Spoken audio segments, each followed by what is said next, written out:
Pokémon Let's Go Eevee is a fantastic game that I didn't expect to enjoy as much as I did. After seeing the trailers and promotional material for the game, I, like many other Pokémon playing men and children on the internet, was worried about the removal of wild battles, random encounters, the removal of abilities, and the return to Kanto for the millionth time again. But playing it now, I realize just how fun and addicting the core gameplay of the game is. The removal of wild battles and random encounters is one of my favorite aspects of this game. It puts the focus of the game almost solely on catching Pokemon and makes the act of completing your Pokedex more fun than it ever has been. And since there are only 150 Pokemon to catch in this game, the task is more approachable again. Also, you actually gain more experience in this game from catching Pokemon than you do battling other trainers, which makes catching Pokemon a fun and interesting task. You're also encouraged to catch the same type of Pokemon over and over, and send weaker ones you find to Professor Oak, similar to Pokemon Go. And speaking of Pokemon Go, this game shares the same catching mechanics as that game, and I think it's a welcome change personally. I love catching Pokemon this way, and I think it makes each encounter more dynamic and interesting. One thing I do sort of miss about catching through battling though, is that with the battle catches, you could manipulate your chances of capturing the Pokemon more, but still I think this was a great change for this game to make to the formula.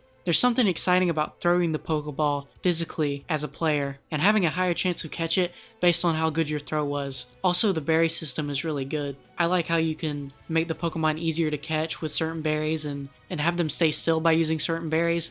And I like how they try to attack you while you're catching them. All these changes make the game more fun as a Pokemon catching experience, which is mainly what I play these games for. Catching every Pokemon and completing the Pokedex in every generation is one of my goals as a player, and I've done this so far in Emerald and Leaf Green, soon to have Platinum completed as well. And it's so refreshing to have a game like this which puts so much focus on the catching aspect of Pokemon, because I really do take the phrase gotta catch 'em all to heart. Though because of this increased emphasis on catching Pokemon in the game, it almost makes battling trainers feel like an afterthought, and it can sometimes get tedious, especially since XP is shared among your party no matter what, and your starter Pokemon of choice can learn moves that are extremely overpowered, which makes every battle a breeze really. On the other hand though, the XP being shared is really convenient for when you have a lot of Pokemon in your party and you want to level them up through grinding Pokemon catches in the wild to evolve them to have more entries in your Pokedex. I almost think that's why they had the experience share by default. Overall, I really enjoy Pokemon Let's Go, and I hope to see some of the things that were introduced in this game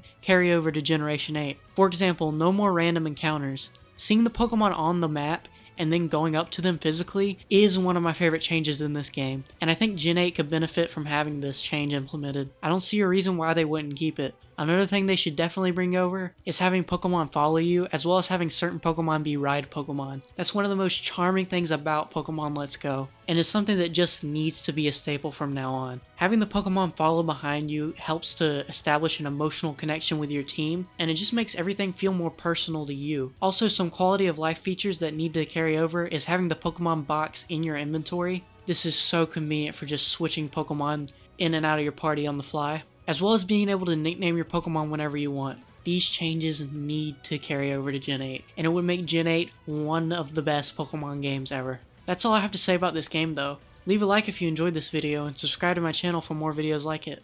I'll see you in the next one.